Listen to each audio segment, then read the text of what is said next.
Okay, folks, we still have people shuffling in. I think we're going to get started here.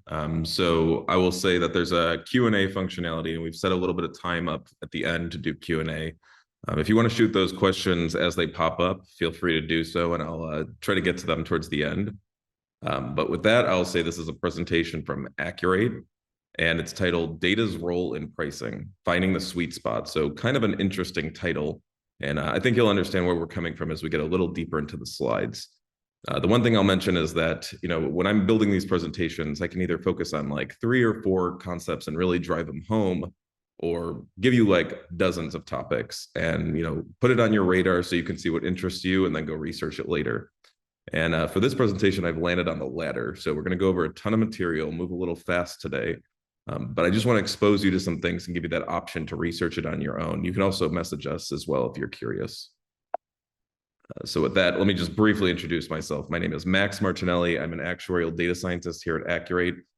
We've got a ton of slides, so I'm not going to talk too much about myself. I'll just mention that I'm on LinkedIn, and you can find out more about me there, as well as send me an invite to connect. Would love to connect with you. Okay, so why are we here today? So I think when we're in modeling settings for insurance, there's 3 fundamental things that really drive the beginning of the conversation when you're building that model. And I think this is actually universal, whether you're a large insurer or a small insurer. These always apply to some degree. So the first is that we understand there's a certain volume of data that's required to build quality models, right? All things held constant, we probably prefer more records than less records. And we're all often working under the constraints of limited data. So even if you're a large insurer, you probably still have smaller coverages or lines of business that just don't have the volume you're comfortable with. And finally is that regardless of how much data we do have, we want to capitalize on it somehow or find ways to supplement it with other sources. So that's really what this conversation is about today. And so the backstory is that Akur8 has this really deep commitment to thought leadership. This is not fluff. We put out tons of technical papers, white papers, and webinars. And it usually takes the form of bringing machine learning topics to the actuarial discipline.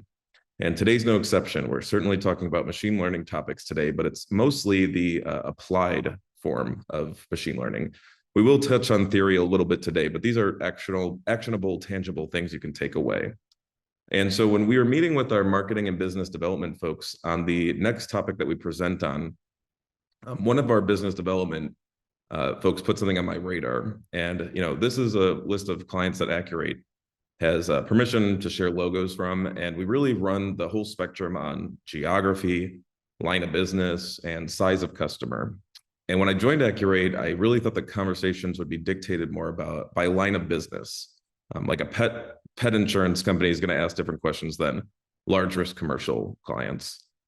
But it really is determined by the size of the customer. So the questions that large mega national insurance companies ask us about are materially different from that of insurtechs, MGAs, small regional insurers. And there's this question that keeps coming up, and it's, do I have enough data to model?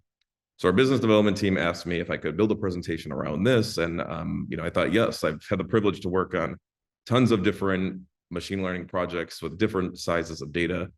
So I hope to add some value around that today.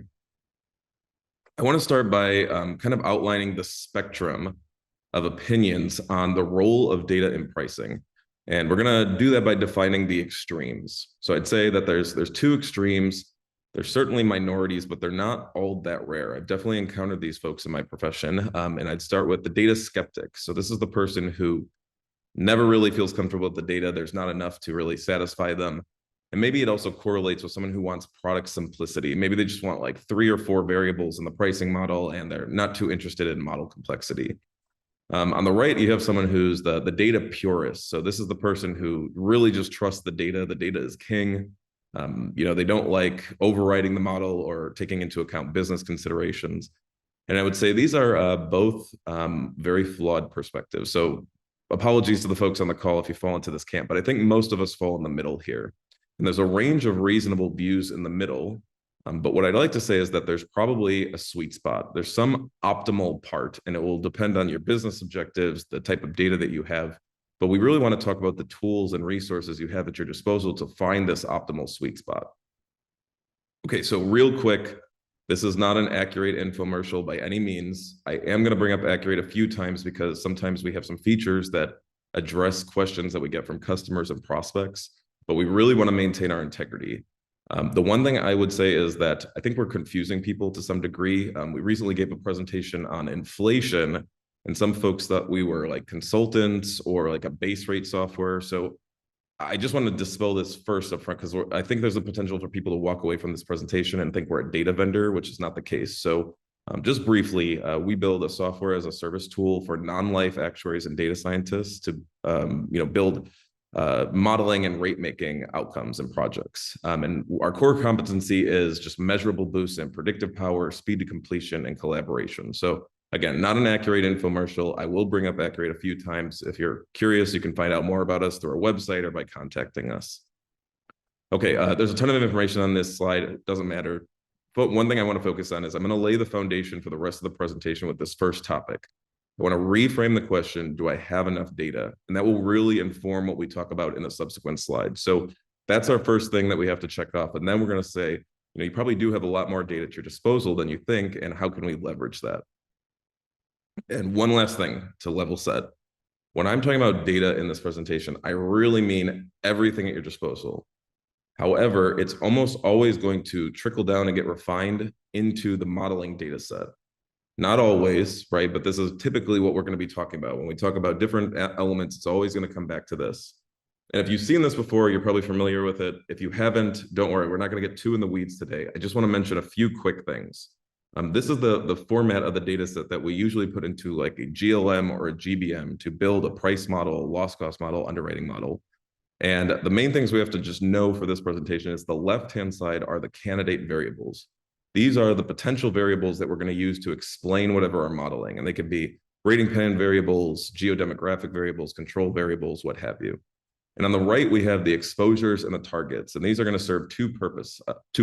They're going to establish the row weights and also help us create the ratios that we're modeling. So frequency, severity, pure premium. The last thing I'd point out is that each row is an observation. Now, how that observation is defined will depend on your line of business, your company, your strategy. But it could be like a trip for telematics, but more traditionally, it's like a transactional exposure. So if you have someone who signs up for policy and then they have a midterm endorsement, that would define the range of that transactional exposure. And then from the midterm endorsement to maybe when they defect, that would be another row. So each row is an observation.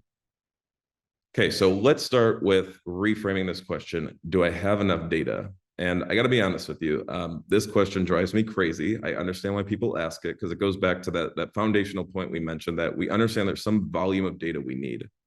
However, I want to reframe this and position it more about the quality of the data and then what can you reasonably get out of the data that you do have. So here's a paper from Harvard professor, my friend Dave Clark at Munich Re had pointed to me this paper, but it really drives home a paradoxical claim that larger data sets are not necessarily better. And that sounds very counterintuitive, and that's because it is. But there's two phenomena they go into in this paper that really drive the point home.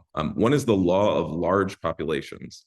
And this is the idea that the emphasis on sample size in classical statistics is a bit misleading because it's really about the sample size relative to the population size. The other is the big data paradox, and this takes many forms, but there's two elements to it that are probably most important for today's presentation. One is that the quality of the data is far more important than the volume of the data. We'll talk about that a little bit more in a moment. The other is that large data sets are more likely to lead modelers to spurious correlations than smaller data sets. So, if asking, do I have enough data, just isn't quite the right way to address these fundamental concepts that are core to machine learning models. The next is that number of rows is a bad measure of data volume. Now, I'm certainly guilty of this. I will talk about the number of rows or even like the number of claims, but these are really rough, down, dirty, and potentially meaningless measures. So on the right, I have two subsets of rows that, as far as a pricing model is concerned, will produce identical outputs. All I did was kind of break out the top rows to be more granular, but they contain the same amount of information. So the point being, if you give me 1,000 rows, I can turn it into 1 trillion rows. It's just not going to make a better model.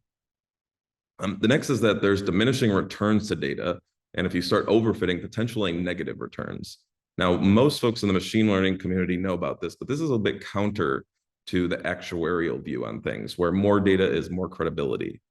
So on the x-axis here, I have the number of observations in the training data set that I'm going to train on. And the y-axis is some measure of predictive power. And this type of visualization is called a learning curve. And the idea here is that we're going to build our model a number of times, one with 10% of the data, maybe 20% of the data, and so on. And what you see is the learning curve, which defines how the accuracy is improving for 3 different algorithms.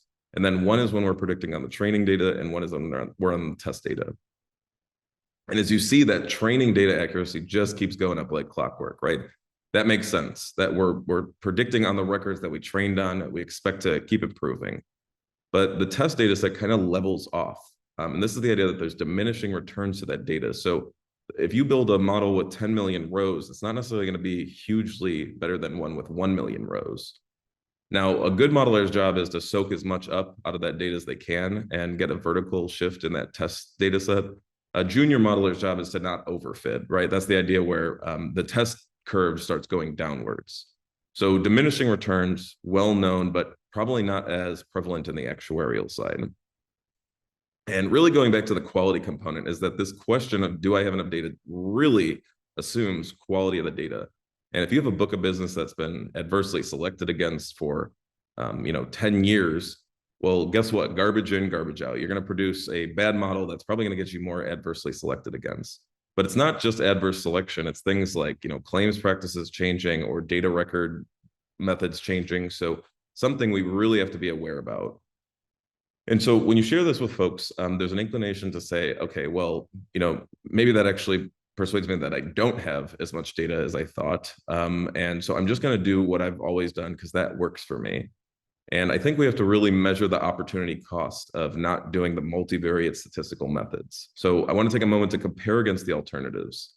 In particular, there's the empirical univariate methods. These are like the traditional actuarial methods that, before we had Excel and computing power to this degree, we had to do these things. And in particular, in the US, we have something called the loss ratio relativity analysis. Just to briefly describe what this is, it's for each variable, you'll chop up that variable into different segments. And then what you'll do is you'll make a ratio for each of the segment that's the losses relative to the on-leveled premium. And it kind of gives you a picture of profitability within segments, and you'll adjust the premiums so that they're at the same basis. So some people love this technique, and I got to be honest with you, I do not. Now, I get it. These are simple and easy to understand. They're widely accepted. And really the only challenge is getting the on-leveled premium in the denominator for the historical records. But the issue is that if you have questions about your data for the multivariate methods, then you're actually more vulnerable in this context. So the first is that it assigns maximal trust to the data, right? It's purely empirical. It's not statistical at all. The next is that it's very susceptible to sparsity. So if you have like those higher AOI parts where there's not a ton of exposures there, or you have like a discount where only 1% of the book is getting it, it's going to be very noisy. The next is probably the most important. And this is the idea that this technique assumes statistical independence of the variables, which is simply not the case in almost all of insurance data, right? We have these really rich statistical relationships between the variables. And the example I always give is things like amount of insurance, square footage, and territory. These all have a really deep statistical association. The higher AOI homes tend to be larger, and they tend to be in certain neighborhoods.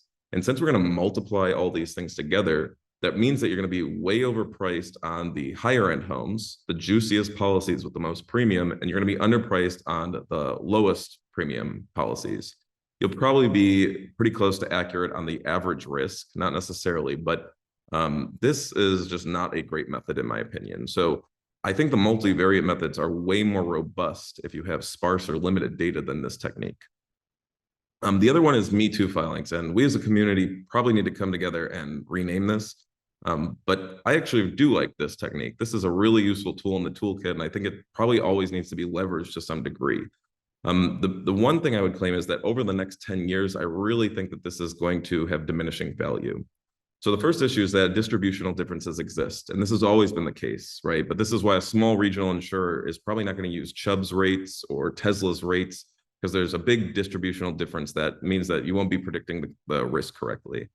But as insurers become more specialized and focus on marketing niches, I think this is going to compound.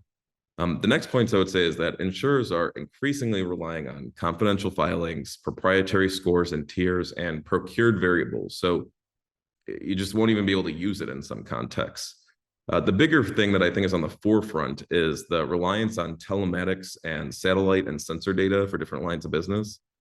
It's going to mean even if you can find the rates, it's going to be virtually impossible to apply it to your book of business. So certainly a useful tool in the toolkit, but potentially we need to have a 10-year strategy to have something else in place. Okay, so maybe I've persuaded you now that you do have some data, the alternatives aren't great, and you do want to start dipping your toe in the multivariate stuff. And you're asking, how can I augment that data that I have? Great question. We're going to talk about it now. So the first thing is that there's tons of open source, freely available variables. And I'm talking about things from like the US Census Bureau, the National Highway Traffic Safety Administration. They publish tons of data that you can join onto your modeling data set. And in particular, I'm talking about variables like population density, median household income, and elevation, which are kind of proxy variables, but do tend to predict risk pretty well. Now, you might get it at the zip code level, and that's going to be good enough. You'll join that onto the data set. You might be able to get something like elevation at the longitude or latitude level. But the idea here is that these can explain some variation in the risk better than just letting it average out in the territorial rate making. So here's an example. Think about roof condition. Two of the most important factors that determine the longevity of a roof are the exposure to precipitation and the average temperature that it's exposed to. And what I've got here is a visualization of both of those things. And you see these are not inverses of each other. There's some warm and wet climates. There's some warm and dry climates, every combination of this. For some states, it's pretty flat throughout, but in a few states, you have these very sharp changes. And the idea here is, why wait for that to get averaged out in the territorial factors when you can just incorporate it now? And you can better have a grasp on what these roofs are exposed to, because roofs are really important to water and wind perils. Now, in addition to those freely and open available variables, there's tons of data vendors, who would love to sell you some data. And fortunately for you, these variables are very predictive. They can produce a lot of lift. Now, I'll say Akur8 doesn't have any data vendor relationships. I can't endorse anyone. This is just a list of people that I found on Google, but I know that there's more. So definitely do your due diligence. But there's a reason that they will charge a pretty penny for this. And again, it's because they've gone out and they've done something very special. They've collected certain types of data that are not easily accessible. They've created very sophisticated models that can be incorporated into your rating plan. And we'll have to talk about ROI in a minute, but certainly some good variables out there. And I don't have permission to talk about any company or product in particular, but let me try to build up to some ideas of what's out there. We all know about things like distance to fire station or like protection class. It's so predictive that it's virtually ubiquitous in property insurance. But what about something like sewer backup scores? There's one vendor on that list that produces a really sophisticated sewer backup score that takes into account things like the age of the sewer system, the tree roots in that area. This is stuff that you'd never be able to recreate on your own without tremendous resources. And if you're familiar with the coverage backup of sewer and drains or like sewer and septic coverage, it's usually this really simple buy-up coverage, or like a base amount is included in the policy and then they can add to it. But it's a highly territorially driven variable, and most people don't have a whole lot of segmentation in that coverage. This is a coverage that has been growing like clockwork for the past 10 years. I'm talking 3 to 5% per year in total losses. So this is a big deal. And this is an area where, maybe you go out and you buy this score from this vendor, and now you have a better rating plan than even the largest insurer, just because it's such an advanced score. So really interesting way to level up and compete with the big guys. The next is things like the roof variable. So now these are becoming more prevalent. Most folks know about it. We're talking about roof condition, roof size, roof material, the pitch. But what about the amount of debris on your roof? So I live in a forest, and there's always leaves on my roof. And when I got my roof redone, my roofer told me, you have to get to the point where you're leaf blowing your roof, because if it rains and that water gets trapped under there, it will turn a 50-year shingle to a 10-year shingle. And there are vendors who collect satellite data and they build computer vision models to tell you how much debris is on the roof. And it's just a way to get a little bit of boost over your competitors. Now, these variables aren't cheap. They really aren't. And I will mention that they're usually selling to the underwriting departments and the claims departments. It's a little bit of a newer phenomena that they're selling to the actuarial departments. But you'll probably have to negotiate as a whole with the underwriting departments to some degree. But they're expensive. There's no doubt about it. And so we need to calculate ROI. So there's no universally accepted way to do this, but I can tell you some things that I've worked on with my clients. So the first is that you put just some dollar amount on lift, and that can be based off of considerations like loss performance improvement and market standing. And that kind of gives us a way to measure this ROI. The other is using your existing third-party variables, such as protection class or credit and insurance, which is pretty much in every rating plan. Use that as a measuring stick for ROI. There's two important considerations that we have to talk about first. So just as there's diminishing returns to rows, there's actually diminishing returns to variables. And it's a more powerful phenomena in this dimension. So there's something called the curse of dimensionality. And it's the idea that for every feature you add, the amount of data to explore the space grows exponentially. So it's really difficult you can't add hundreds of variables. You'll produce a very poor quality model. I hope to put out a paper within the next year or so that kind of shows that that's like an upper bound and it's more applicable to combinatorics. But when you have rich relationships and statistical associations, it's not as bad. But it's going to be a year, so just take my word for it right now that at worst you'd need an exponential amount of data to add a variable. The other thing I would point out is that I mentioned Akur8's AI and ML, and again, this is not a infomercial for Akur8, but I wanted to mention this plot in particular. So this is kind of like that learning curve we saw before, but the x-axis now is the number of variables that make it into the model. The y-axis is still some measure of predictive power. So it's a different type of learning curve. And you could see that we fed the model up to 234 variables. We said, here's all my candidate variables. And what Akur8 did is it goes in and it does this really sophisticated iterative deepening search. Google that if you're not familiar with it. It's a really cutting edge AI thing that's very powerful. And it will actually search for the most predictive variables within each combination of the constraints. And so these are not sequentially fit, right? The variables that are in the 4 variable model are not necessarily in the 24 variable model. So it's a really complex problem. We have like a ton of astrophysicists that had to figure this out. And that's where our special sauce comes in. But you see that it starts to level off and you get that still that diminishing return curve.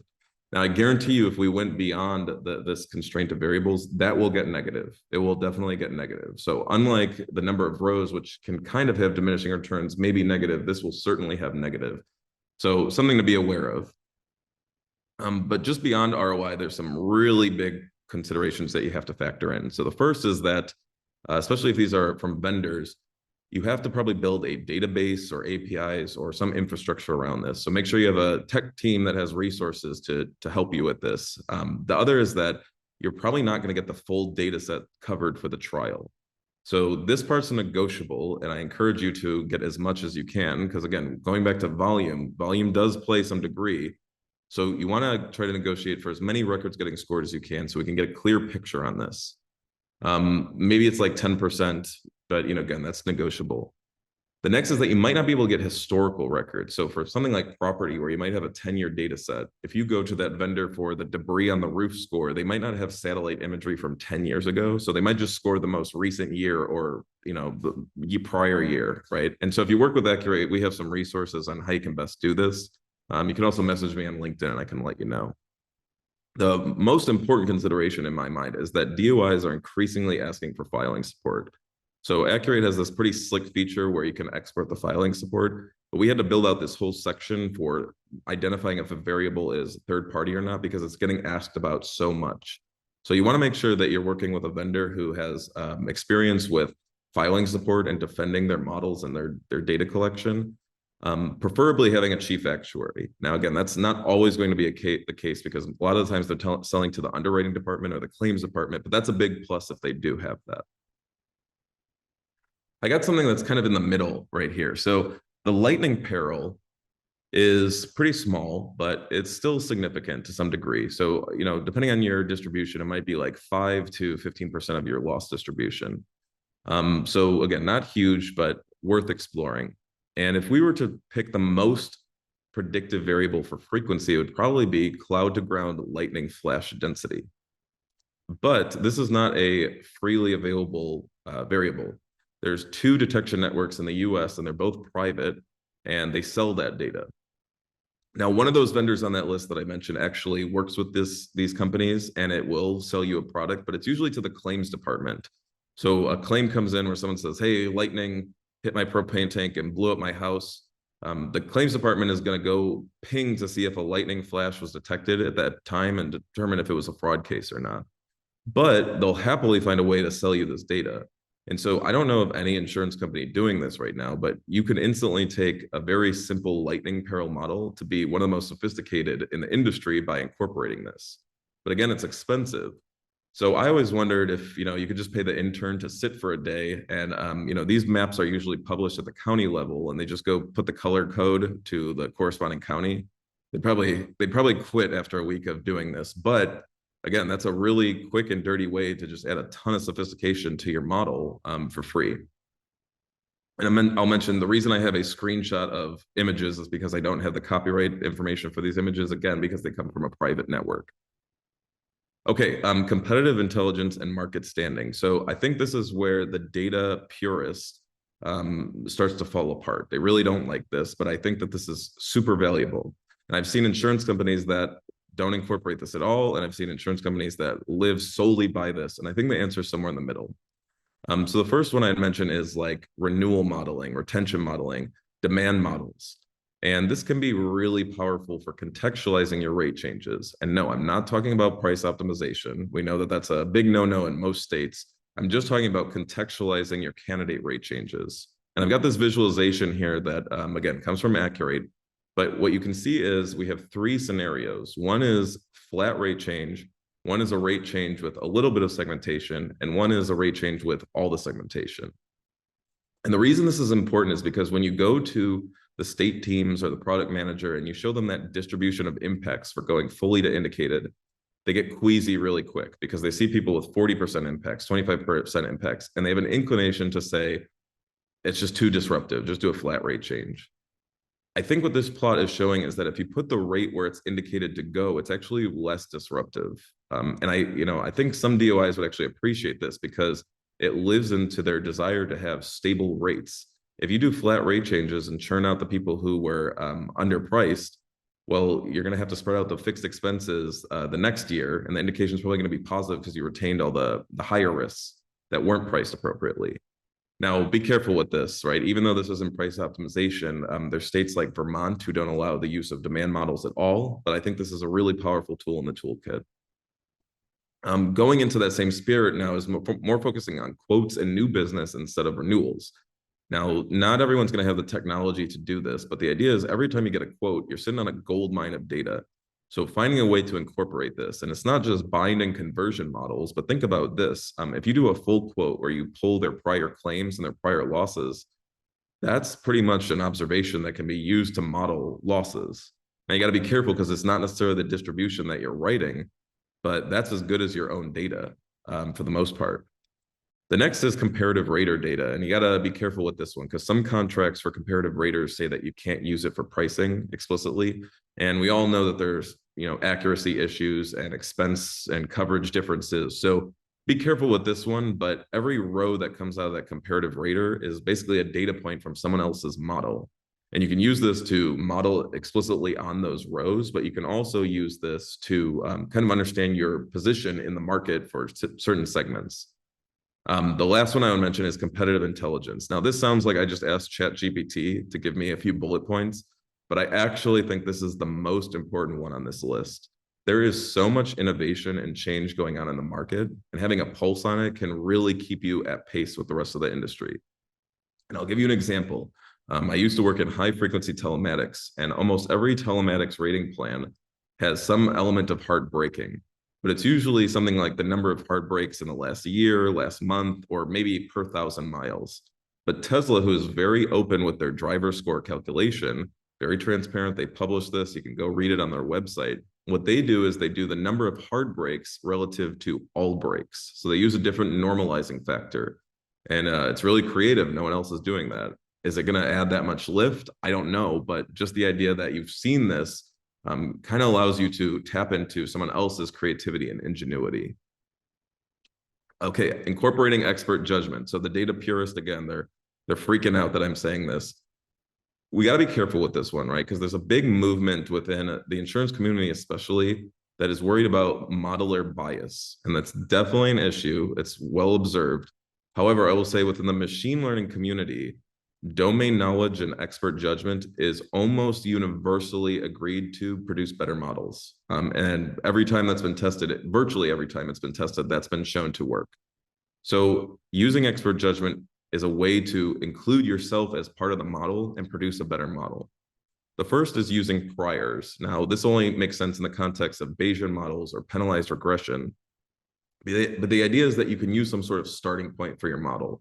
And there's a few natural ones, like your current rating plan or your prior model, or maybe a competitor's rates, right? That's a very natural starting point. And now the model is basically paying to deviate away from a starting point or a complement of credibility as opposed to zero. So I mentioned that our thought leadership commitment is pretty deep, and we have this technical paper that we're putting out at the end of the month on the derivative lasso technique. And there's a mathematical proof in here that this is a multivariate version of Buhlmann credibility.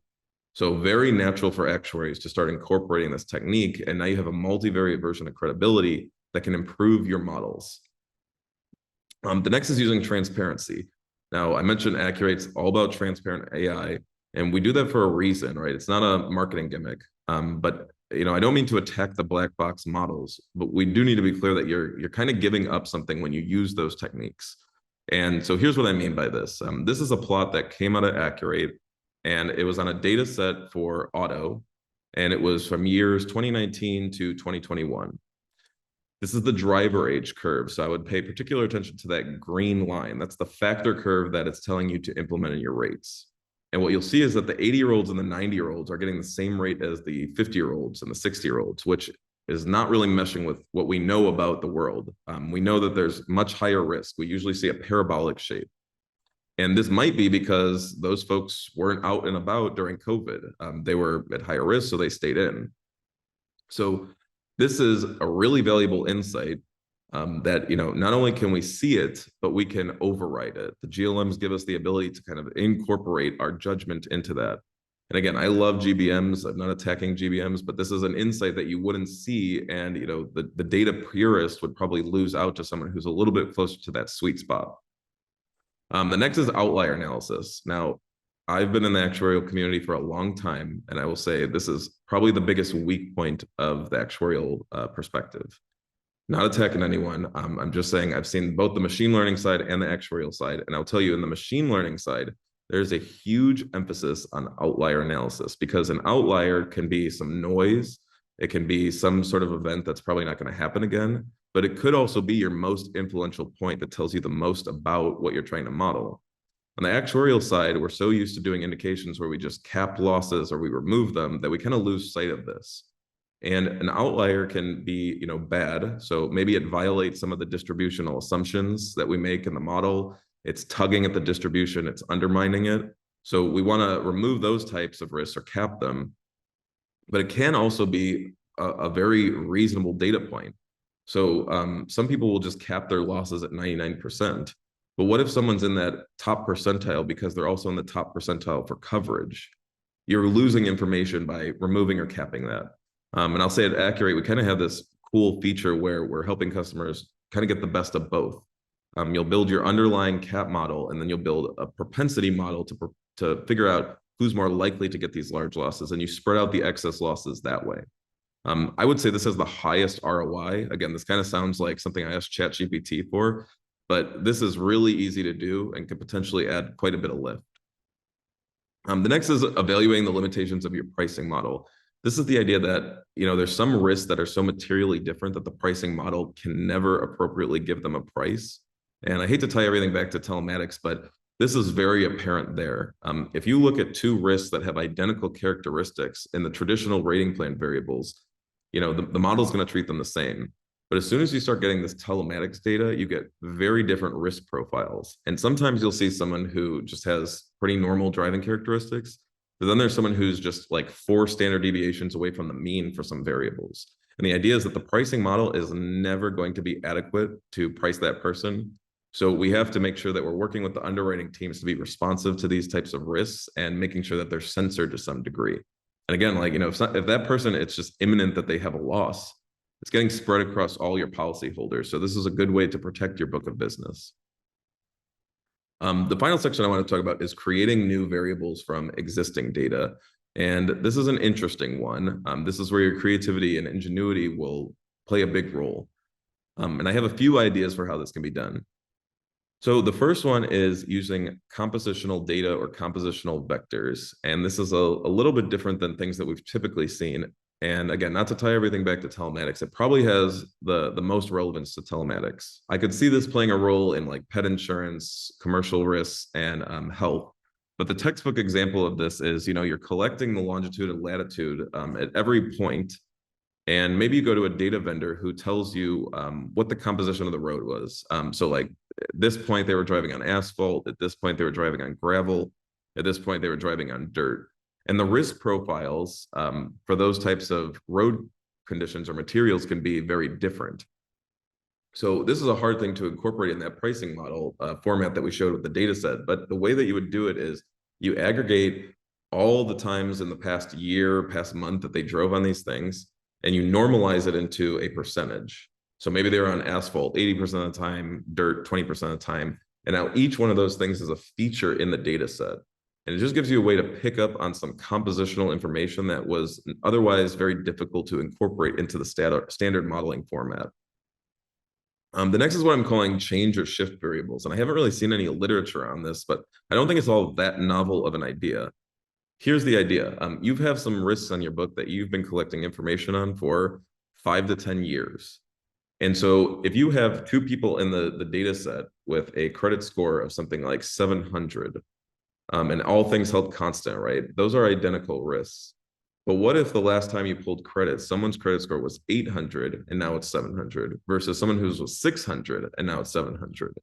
So the idea is that something changed and it just wasn't captured in the way that we formatted the data, but we have the data to pick up on that.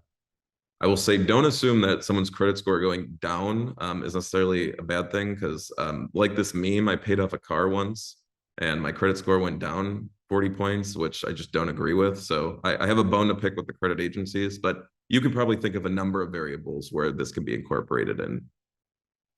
The next is interactions. Okay, high risk, high reward. Most folks are familiar with this, but I think there's a bit to talk about here. So when I started in insurance 8 years ago, there was like an arms race between the big insurers to just add the most interactions and make the most complex models. I think they learned the hard way that that doesn't produce predictive models, right? Because a lot of people have worked to simplify their models. So interactions, high risk, high reward. Now the textbook example is something like driver age and driver gender. So even though we're building multivariate models that pick up on the relationships between these, sometimes the relationship is so explicit that we need that interaction term in the model. And if you don't have an interaction between driver age and driver gender, then the young females are typically subsidizing the young males. The young males tend to be the riskiest class of any 2 variables that you can put together. And again, I'm not proposing a ton of interactions, but I think doing an interaction search on a regular basis is good. And if you saw my last my last webinar on inflation, we don't have time to go through the whole example today, but I encourage you to go check it out. There's a section where I show a macroeconomic trend. A macroeconomic trend causes an interaction to emerge. And it was between age of dwelling and construction type, where maybe masons get a little bit more expensive and people start postponing their tuck pointing. And it doesn't take a lot of frequency to blow up the rates for a particular segment. And then you get this really strong interaction emerge. So it was hypothetical, but you could see with all the things that are just changing right now and all the things that we have going on, that it's very likely that something could emerge. And staying on top of that is very important. A few more items. So the first is geospatial smoothing. So when we model these things at a zip code level or territory code level, it's a little rigid where we're allocating all the signal to that particular area.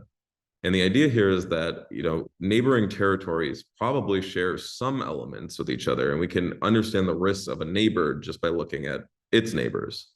So geospatial smoothing is a technique that can allow you to do this. This is a nice feature that's just built right into Akur8. And I kind of equate this to, if you're familiar with American football, this is like kicking a field goal as opposed to a touchdown. It's only going to add a little bit of lift, and it's useful in special circumstances. So we got to be cautious with this technique. But again, you get a little extra signal just for doing a little extra work. I will say if you're growing outwards into new territories, you have to be very careful with this technique as opposed to growing inwards. It tends to interpolate better than it will extrapolate. The next is text mining. Okay, again, it sounds like I asked ChatGPT for some techniques. I promise you this is probably the most important one on this list. Give me a second to explain what I'm talking about. Your claims department is probably already doing some text mining, and they're looking for words like head trauma in the claims notes or the receipts that they're getting from the medical bills to kind of forecast how a claim will develop. However, I contest you are sitting on a gold mine of data, especially if those claim notes are in good shape and people are taking good notes. This is the ability to pick up on just variables you never even thought of or trends that are emerging. And I have an example for you. Custom cabinets. So custom cabinets cost about 4 times the cost of semi-custom cabinets, which costs about 2 times the cost of stock cabinets. So these are very expensive. And it's not always accounted for in your replacement cost because the model doesn't know if someone has custom cabinets. The agent has to figure it out and use that as an input, but it's really easy to get overlooked. And so, if you keep seeing a term coming up with custom cabinets, it might show, okay, these types of risks are materially more than semi-custom cabinets. And we have to find a way to handle that in the contract or exclusions or underwriting, or maybe just find a rating variable for that. So, this is particularly relevant because during the pandemic, when the cost of plywood shot up 3x, 4x, and millwork labor went up quite a bit as well, now you have something that costs 4 times more than semi-custom cabinets going to like 10, 12 times semi-custom cabinets. So a fire in the kitchen could really run up quite a bill here. This one's going to take a lot of work, right? You might need to do quite a bit of research on natural language processing or find someone with a specialized skill set. But I would say that this has the potential to add the most lift, just quite a big cost to it. And finally is unsupervised learning. So if you're not familiar with this term, I will say, let's relate it to what we're doing now. What we're doing now is mostly supervised learning. We have a bunch of data points that we're regressing a model to. So frequency, severity, pure premium. That's the idea that they have a label or an outcome associated with them. But there are machine learning techniques that don't need that label or that outcome, and they just look for patterns in the data. And this is done a little bit more on the reserving side. It's not too much on the pricing side, but I do think there's some value to be had here. I'll give you some examples. So one is just dimension reduction. We talked about, there's hundreds of variables that you can just add to your modeling data set, those geodemographic territorial variables, but realistically only 4 to 5 of them will make it into the pricing model.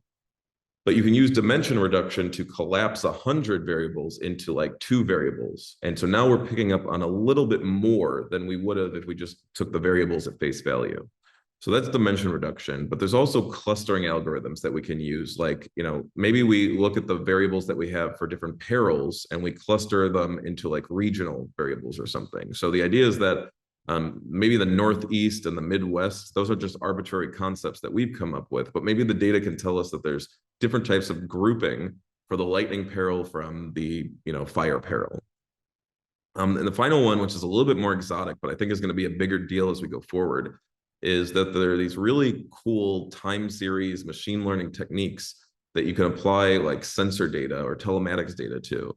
And what they do is they look for patterns and they'll outline potential features that you can put into your model. So instead of these constructs that we have like hard braking, hard turns, speeding, it's just looking at the raw data to find patterns and potentially pointing you towards new features that we just never thought about because of how we construct the data.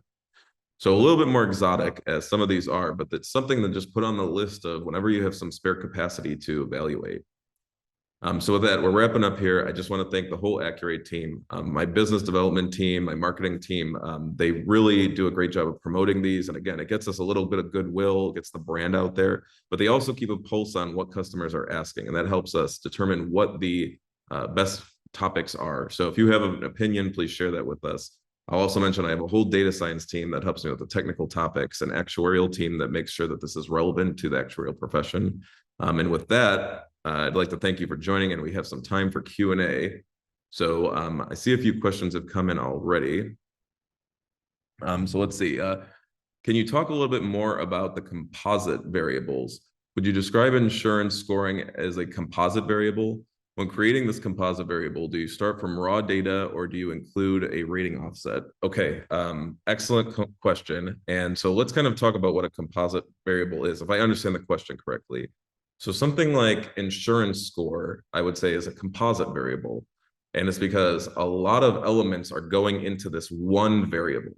So, someone's payment history, their credit worthiness, how much debt they have relative to their income, or some element, right? So a bunch of variables went into this one variable.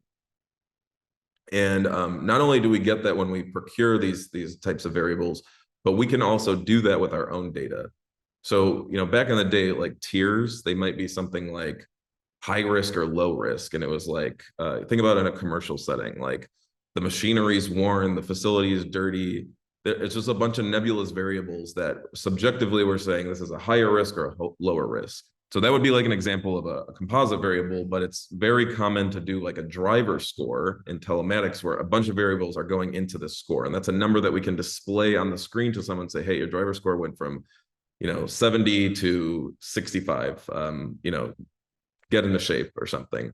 So the composite variables, I think you have to be tricky, or it's a little tricky here, right? Because I think people tend to like that, but I think what happens when you model those variables individually, or like you build those from the ground up, you kind of miss out on the multivariate relationships with the other variables.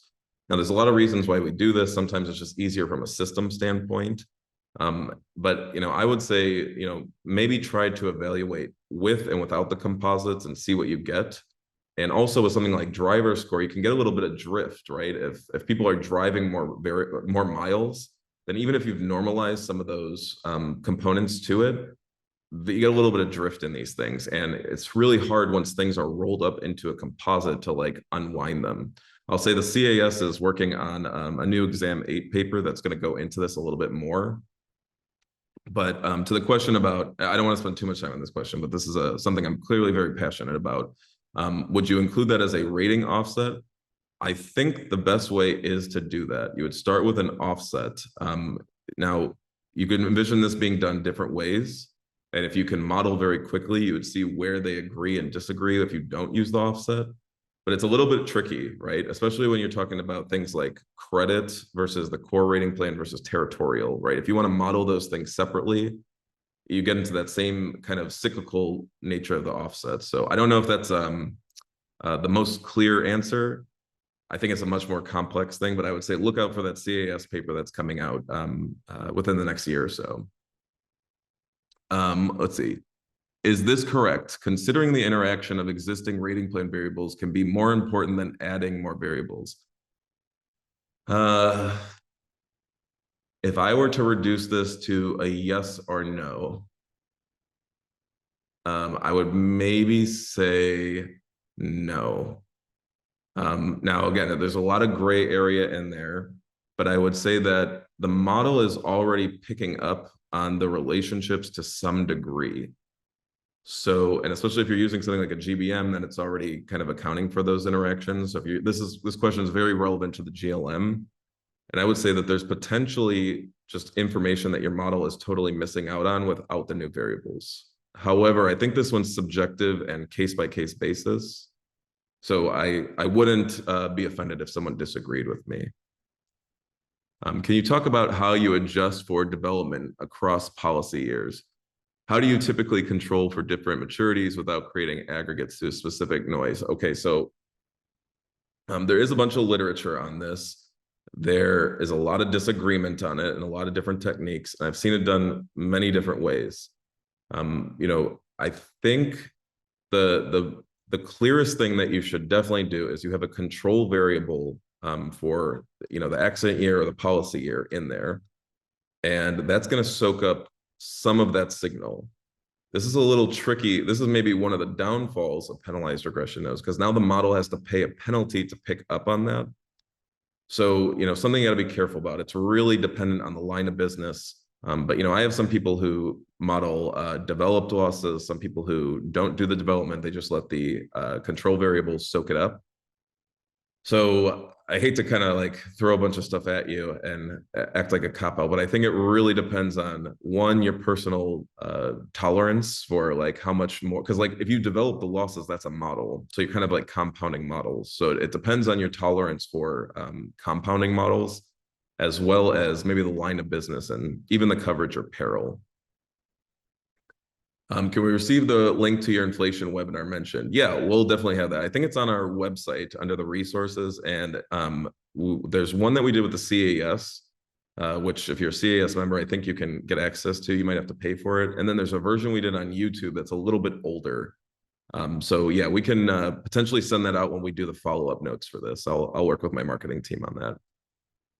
Are models frequently built with fixed variables? If credit score data is thin, then the factors may be fit before running the predictive model. Yes, yes. So this goes back to the question about offsets and is deeply related to that concept of priors. So yes, it is a best practice, especially if you have things like deductibles. In the US, we tend not to model deductibles because they could get gamed by agents or policyholders, not to put any agents or policyholders on blast. But yeah, you want to build the best model that assumes those fixed effects. In other fields, they call those like known slopes. So maybe like, you're building some model that depends on physics. So you account for the physics part that is deterministic. So yes, this is very common, really important to do. And it blends well with those priors as well. It's kind of like incorporating a prior, but not allowing it to be a predictor. How in theory might an experience modification be derived in a predictive model? We've thought about trying different permutations of total losses in past year, total losses in past 2 years, total claim count in past N years. Can these be directly compared in a model? Okay, so potentially, I think that's a great question, by the way. Thank you. So I think that there's a few ways to do that. One might be, this is tricky, right? This goes a little bit more into the philosophy of model building. One might be putting them in a model together. One might be doing something called thermometer encoding, where you're kind of like the variables are picking up on the marginal signal that you get from adding another year's worth of data. And one might be just running separate models.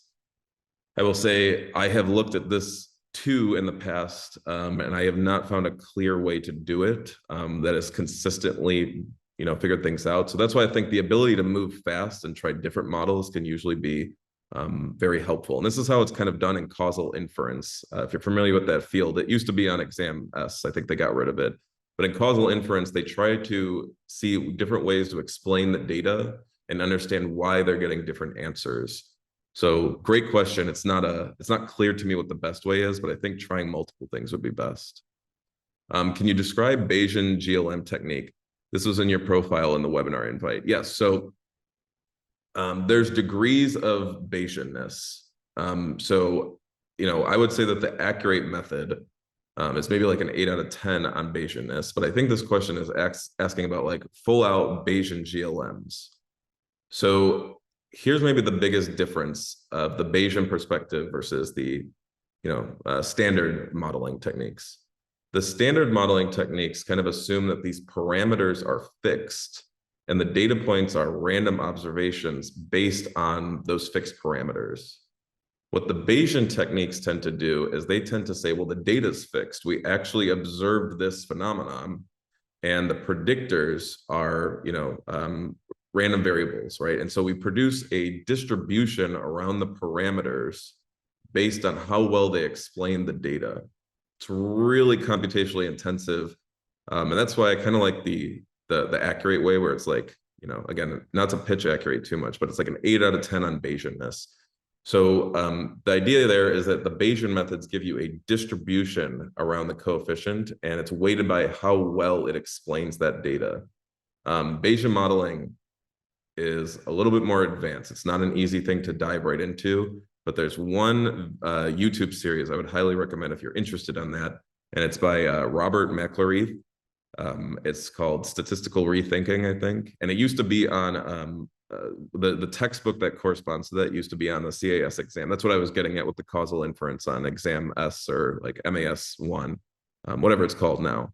So it's no longer on the syllabus, but really good video series to watch, especially even just if you're curious, because it goes into modeling philosophy, and it's not all about the Bayesian stuff. There's a particular R package called Stan, which I used to use, and that's what I recommend. For a fresher just starting out, can you suggest a path of resources to learn more about machine learning for pricing? Okay, so that's a great question. I might be a little critical on some of the American actuarial approaches to getting machine learning out there. It kind of feels like a lot of stuff is just getting thrown at the wall, and I might say that you might want to kind of build your own development plan that maybe goes out of the core literature and maybe focus on the pure machine learning side of things. There's one, I have to be careful with endorsements because Akur8 doesn't have relationships with these, but there's one website that I've used called Data Camp, which just does these like 4-hour micro courses. And they typically teach you some coding and machine learning topics. That's a nice little starting point, but YouTube is king, right? We're not endorsed by Google, so like, I don't mean to put Google's products out there, but I spend so much time on YouTube. There's usually some expert who has just spent way too much of their free time giving you all of their knowledge. But there's usually corresponding textbooks too. So I really recommend, the university that I went to for grad school, also Georgia Tech, they put a lot of their machine learning courses on the website for free, and they'll link to the corresponding textbook. I will say that I love video, but you get so much more out of the textbooks. You really do. So the textbooks just go into the weeds and it just gets the gears turning. But I think the point I'm trying to make is you really have to put it on yourself, just to go out and be curious and learn. Regarding development and temporal control variable, what is the best practice when it comes to dealing with pure IBNR? I don't know, actually. I feel a little bad saying I don't know, but I think that's honest. I'm not really even sure how you could do that. I would think that probably can't really get spread out. Or that you'd have to kind of develop a brand new modeling technique. I kind of think the indication picks up on that to some degree, and that's a really hard thing to spread out. But that's a great question. I'd have to think up more. Maybe when I work with the marketing team to send the notes for this presentation, we'll see if I can think through that one a little bit more. Can we build machine learning using Akur8? That feels like a layup question. So yes, thank you for asking that. Yeah, Akur8 is a machine learning platform. So it is building the pricing models for you with some really sophisticated machine learning on the background. And again, we have like a whole team of astrophysicists. It's very complex. So we try to make it easy for you. So you can build really sophisticated machine learning models without doing a lot of the hard work or developing the whole cloud resource infrastructure behind it. So thank you for that question. It feels like a bit of a softball, but I'm definitely appreciative of it. I think that's all the questions that we have now, and we're right at about time. But again, we'd love to stay engaged with you. So I know some people don't feel comfortable asking the questions on Zoom, so feel free to shoot those over to me on LinkedIn. We'd love to connect with you, but thank you for joining us on this presentation. We hope you got a lot out of it. And if you can share your feedback with us too, that will help us build better presentations in the future. Thanks so much, everyone.